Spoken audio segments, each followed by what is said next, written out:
All right, folks, so we have made it back. We have made it to this property. This is another repeat client. They used us beforehand.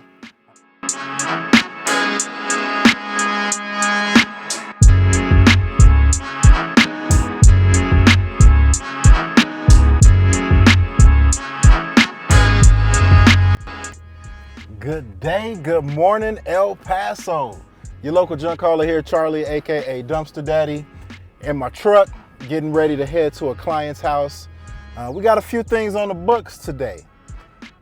We do have a client now. It is about 8:30, have him scheduled between 9 and 10.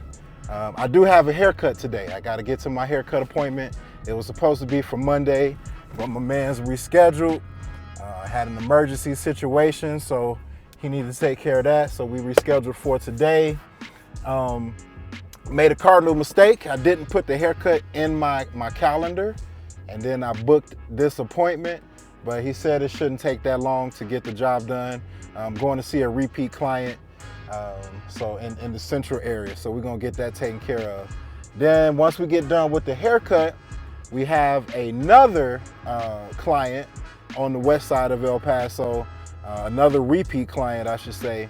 We're gonna get him taken care of. He said all his stuff should be out on the side of the curb.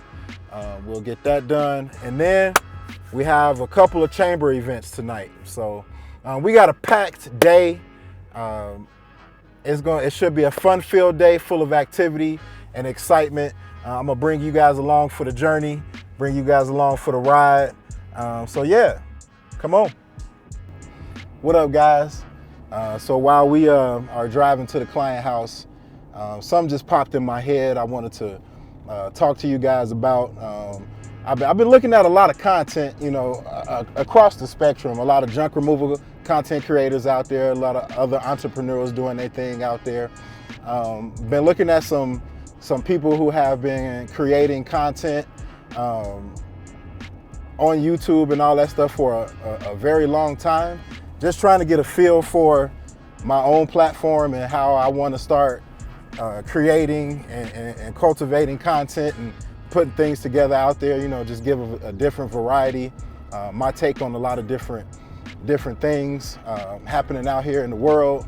But on this page, this channel, we talk about, the entrepreneur journey, how we got into this junk removal space, me and my wife, how it has helped me grow as a person, as a leader, and I'm only leading a personal one, baby. That's you got to start. You got to start at home first. You got to start with yourself. But my wife has taken my lead, has helped me out when it comes to growing this business and figuring out a lot of logisticals when we first started.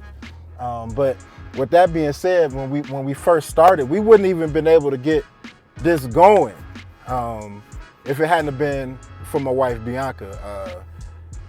Before we even knew we were going to go into to business for ourselves, we were working at the Walt Disney World company. We had been there for about 10 years apiece, both of us. So we have 20 plus years, because only 10 of it count with the company. We was interns and all that type of stuff. But so 20 plus years experience with working with the Walt Disney World company. 2020 came, and the company had to make some decisions because of the pandemic. We was going through it with the demic. The company had shut down. The parks and resorts had shut down, something that those of us working in the parks and resorts never saw coming. We didn't think the pandemic could shut Walt Disney World down. The only thing that could shut Walt Disney World down was a Category 4 hurricane bearing down right on the park. And even then, the park wasn't really shut down. We had people, staff ready to, on site that would get the parks and everything secured, everything locked down. People would be hunkered down at different resorts so that when the storms would pass, there would be somebody there to help get, everything back in order and ready for the guests who were staying there. But the 2020, when the pandemic happened, everything shut down. No guests, not too many cast members. I think only essential, like security people and maybe some type of executives at the parks. Nothing. So company made a decision to let a bunch of us go. We were leaders at the, with Walt Disney World. So when they decided to let us go and we started getting, the government was giving us the stimulus checks, the stimmies as I was calling them back in the day, my wife came up with the bright idea to use that stimmy money, use that money that we were getting from, all that extra money we were getting from the government, and we would use that money to pay off all of our debt, our bills. So we got rid of a lot of, we got rid of all of our credit card debt. We followed the Dave Ramsey plan, baby steps. So we started with the smallest credit card first, but then once the pandemic happened and the government started, shelling out all this free money, and then we was getting the weekly check. We was getting our what was that check? Unemployment check. We was getting all that type of stuff. So we just started applying that to all of our bills. There was other programs that came out that Bianca found that was helping people with rent. So, we had, I think our rent was probably like $1,200 at the time. So we found Bianca found, I can't even say we found. I really don't remember what the rent was where we were staying at, but it was pretty good. I like that little apartment. It was like a privately owned company, 20 owned, but besides the point. There was a couple of times where some organizations in Orlando were giving out money to help you pay your rent. So we got that a couple times. So that helped ease the burden of having to pay rent, even though we had it because we were getting, government money. But then Bianca, we started applying that to that. Then she came up and found had the bright idea to pay off our vehicles, like pay off our cars. The credit union had offered, I don't know, some demic money for my car. When we paid off the Kia, we took out a $15,000 loan, interest-free for 12 months. And we used that money, applied some more money to it from what we were getting from the government or our checks, because Disney did, hire us back and put us on payroll for a couple months before they actually, cut us off.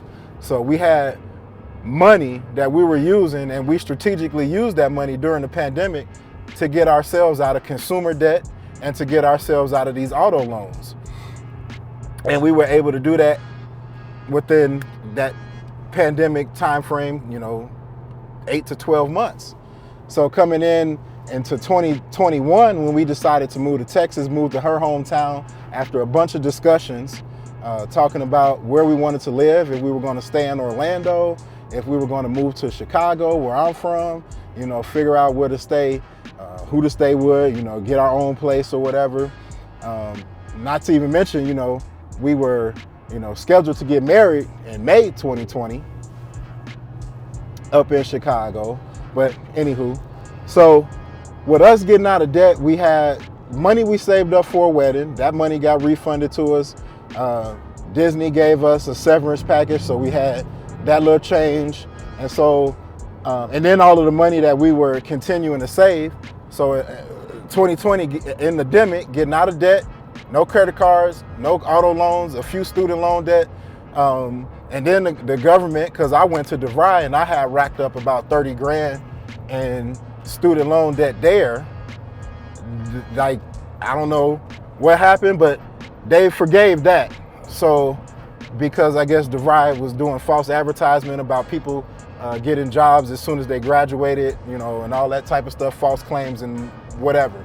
But the Lord blessed us to get that piece of debt off of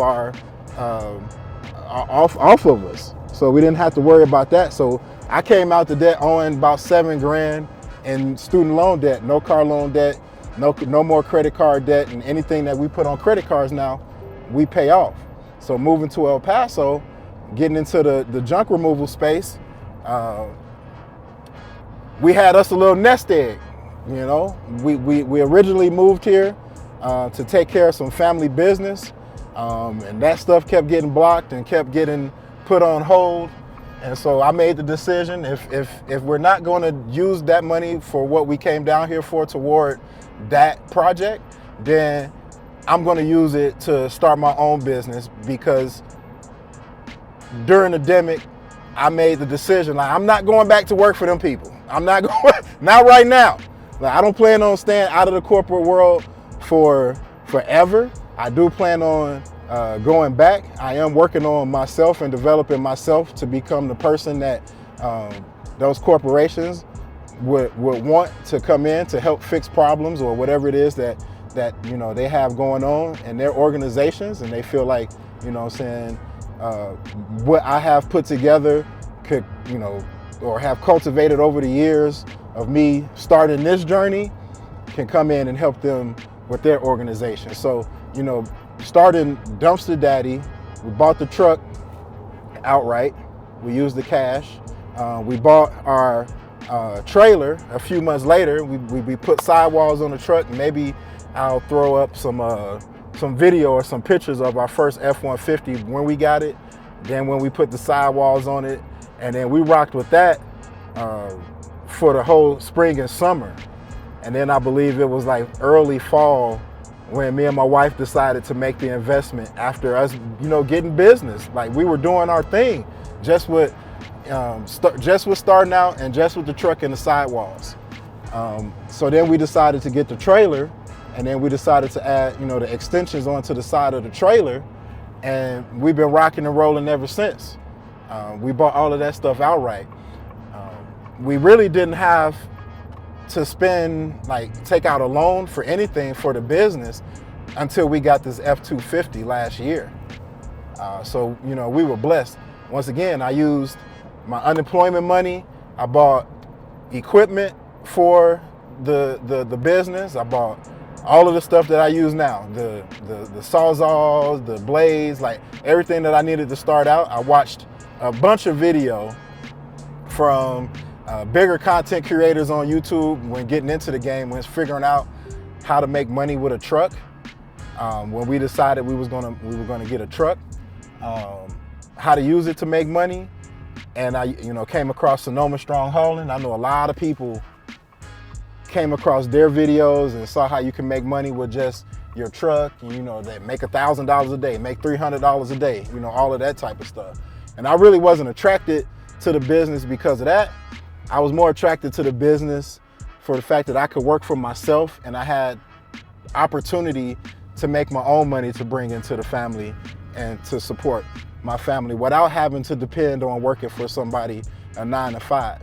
And being a C student, high school, being a college dropout, you know what I'm saying, I really didn't see and haven't seen a future in working for, you know, going back into the workforce right now, working for anybody. Like, you know, I'm in my early 40s, and I feel like I've gained enough knowledge doing what I've done, working at the Walt Disney World Company, working for my first for real boss, Frank Claren, shoe store in Chicago, well, in the suburbs of Chicago.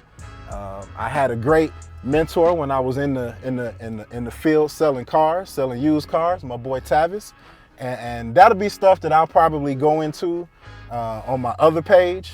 But yeah, man, like, that's how we got into the junk removal business here in El Paso.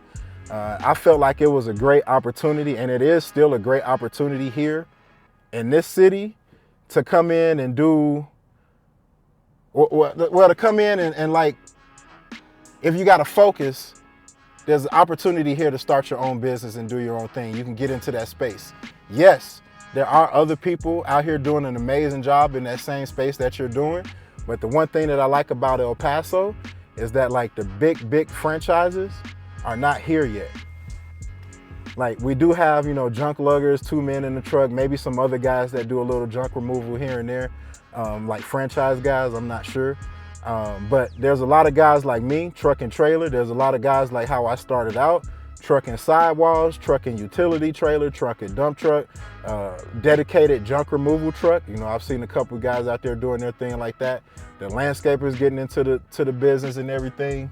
But in El Paso, I feel like there's great opportunity here for you to build your own name, build your own brand and get things rocking and rolling before the big boys do decide to roll in and start, marking their territory here. We're gonna already be here. We're gonna already be established here in El Paso, and we're gonna be ready for whatever comes. But I gotta run in here to this restroom right before I get to the client. I'm about 10 minutes away, but I know that this restroom is available, so I'm gonna run into this Circle K real quick. I'll be right back.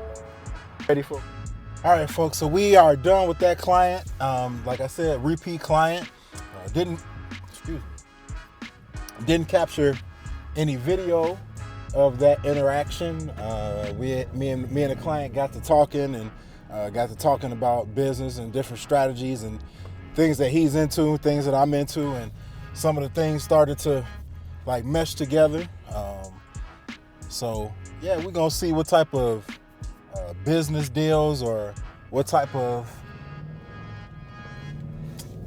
agreement or arrangement or whatever we can get into together. He's into the real estate game, and I want to get into the real estate game. So yeah, we're gonna see what can move and shake from that. Very excited to see where we go from there. But right now, headed on over to my barber, about to get a haircut. Was supposed to be there at 10:30. Of course, had this client, was working with him, so called my barber.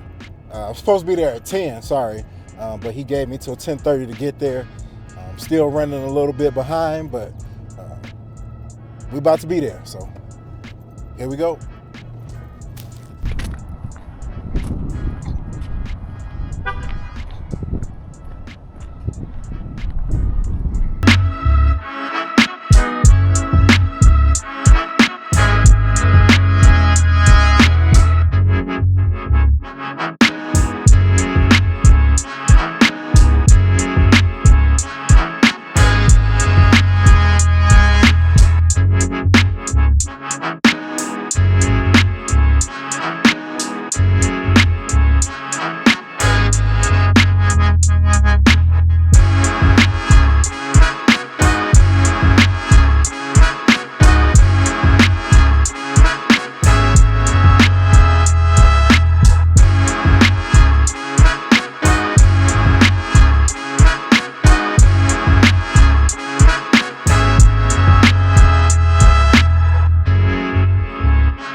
All right, folks, so there you have seen it, live and direct. Let me check what you need. There you go. My truck talking to me. Let me figure out what she talking about. All right, we all good. Now you can see the haircut. Check your boy out. Look good. Okay, well. Headed to the client house now. We are headed to, we're staying on the west side. The client house is on this side of town. See how far away they are. Okay.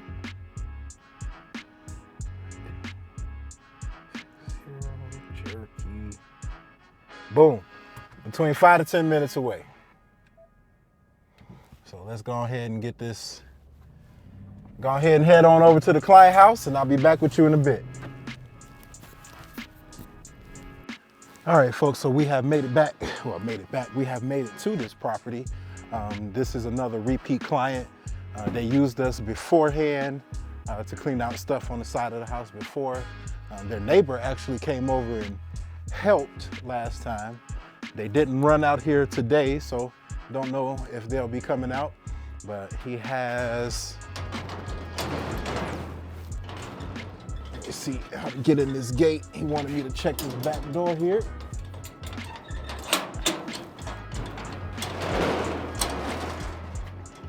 Said he had a few items back here to go, so it looks like there's rubber stuff here, and maybe those that wood piece is there. So I'm gonna give him a call real quick, see what we got going here, hit him with my number, and then we'll get right to work. All right, let's get to it, baby.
All right, folks, so we are all set there. We got that all cleaned up for the client. Like I said, that was a repeat client. I just remembered that I need to tarp the trailer. So I'm moving out of their driveway and about to go take care of that right now. Back in a second. All right, folks, now that we got that all buttoned up, zipped up, ready to go, I think I'm just gonna go ahead back home. We got an early start to the morning tomorrow. It's 12:30. I could drive all the way to the landfill, but I really don't want to. So I'm gonna go home since I'm over closer to home. I'm hungry. It's time to get some lunch. So I think I'm gonna go ahead and take care of that. See what I can find. See what I can scrounge up to get something to eat. So like I said, we do have a busy day today. We will be heading to a couple of chamber events this afternoon. I'll bring you guys along for that. But as for right now, we're gonna call this a vlog. We're gonna shut this one down. I will talk to you soon. Dumpster Daddy out. Peace.